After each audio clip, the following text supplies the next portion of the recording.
रुकते अगली खबर की ओर। छत्तीसगढ़ में छत्तीसगढ़िया ओलंपिक योजना की शुरुआत तत्कालीन भूपेश सरकार ने की थी, लेकिन अब सरकार बदलने के बाद विष्णुदेव साय की सरकार ने इसे बदलने का मन बना लिया है। सरकार छत्तीसगढ़िया ओलंपिक योजना को बदलकर क्रीड़ा प्रोत्साहन योजना लाने जा रही है, जिसे लेकर सियासत भी तेज हो गई है। देखिए खास रिपोर्ट।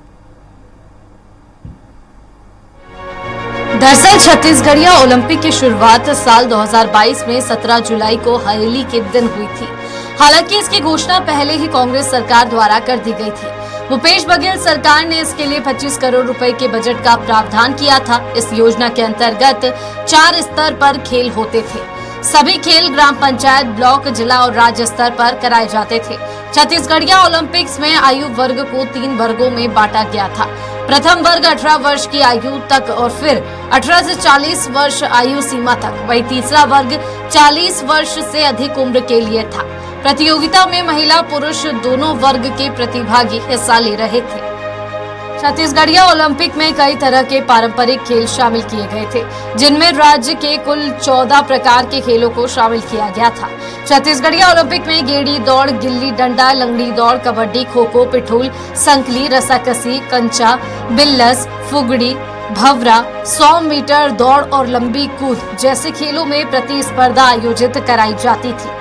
इस मामले को लेकर खेल मंत्री टंकराम वर्मा का कहना है कि केंद्र सरकार की खेलो इंडिया की तर्ज पर हम छत्तीसगढ़ क्रीड़ा प्रोत्साहन योजना ला रहे हैं। इस योजना में कई पारंपरिक खेल भी शामिल है। कांग्रेस सरकार ने खेलों के नाम पर कुछ नहीं किया और राजीव युवा मैदान क्लब में भी करोड़ों का घपला किया। क्लब के खातों को फ्रीज करके 7.5 करोड़ रुपए वापस ले लिए गए। छत्तीसगढ़िया ओलंपिक बंद होने के मामले पर पूर्व मंत्री, मौजूदा विधायक अजय चंद्राकर ने कहा, छत्तीसगढ़िया ओलंपिक और राजीव मैदान योजना का पैसा एक ही जगह खर्च हुआ है, बड़ी गड़बड़ी हुई है। छत्तीसगढ़िया ओलंपिक में अभी फिर सवाल है साहब, हमारा उत्तर आएगा तो उसको देखिएगा, नए तथ्य सामने आएंगे।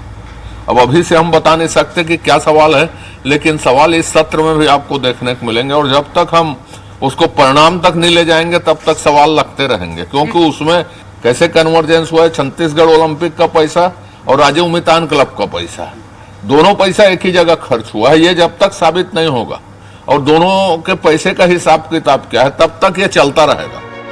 बीजेपी सांसद बृजमोहन अग्रवाल का कहना है कि छत्तीसगढ़िया ओलंपिक स्थानीय खेल खिलाए जाते हैं। हमारी सरकार चाहती है कि हमारे खिलाड़ी राष्ट्रीय और अंतर्राष्ट्रीय स्तर के खेलों के लायक बने, ओलंपियाड में शामिल हो सके। कोई बंद नहीं होता और कुछ चालू नहीं होता।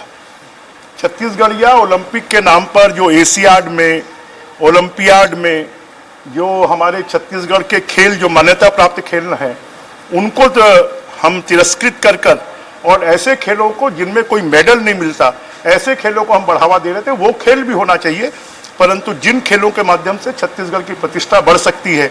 अब उत्कृष्ट खिलाड़ी जो घोषित करने का मामला था, पिछले 5 सालों से बंद हो गया था। उनको पुरस्कार देना बंद हो गया था। स्कूलों में जो खिलाड़ी अच्छे नंबर पाते हैं उनको पुरस्कार देना बंद हो गया था। तो फिर से राज्य सरकार इन सब चीजों को शुरू कर रही है। छत्तीसगढ़िया ओलंपिक को बंद करने के मामले में कांग्रेस नेता पूर्व मंत्री डॉक्टर शिव डहरिया ने कहा, बीजेपी सरकार छत्तीसगढ़ी संस्कृत खेलकूद के विरोधी है। छत्तीसगढ़िया ओलंपिक में पूरे प्रदेश के लोग शामिल होते हैं, इसे बंद करना निंदनीय है। नाम बदल दे पर बंद ना करें। निश्चित रूप से छत्तीसगढ़िया ओलंपिक एक बढ़िया पहल थी भूपेश बघेल सरकार की। उससे हर गांव के जो प्रतिभाएं हैं, हमारी जो छत्तीसगढ़िया खेल संस्कृति थी, वो उसमें प्रतिभाएं निखर के आ रही थी। उनको अब इस सरकार आने के बाद बंद कर दिया गया छत्तीसगढ़िया ओलंपिक, तो उनको आगे आने का अवसर नहीं मिलेगा। हमारे जो युवा पीढ़ी के लोग हैं। बहरहाल विष्णुदेव साय की सरकार ने पिछली कांग्रेस सरकार की कुछ योजनाओं को बंद कर दिया है, तो कुछ योजनाओं के नाम बदल दिए हैं। इसी कड़ी में छत्तीसगढ़िया ओलंपिक खेल को भी बदलकर क्रीड़ा प्रोत्साहन योजना लाने की तैयारी की जा रही है। अब देखना होगा इस नई योजना से प्रदेश के खेल और खिलाड़ियों को कितना लाभ मिलता है। स्वराज एक्सप्रेस के लिए रायपुर से दिलीप साहू की रिपोर्ट।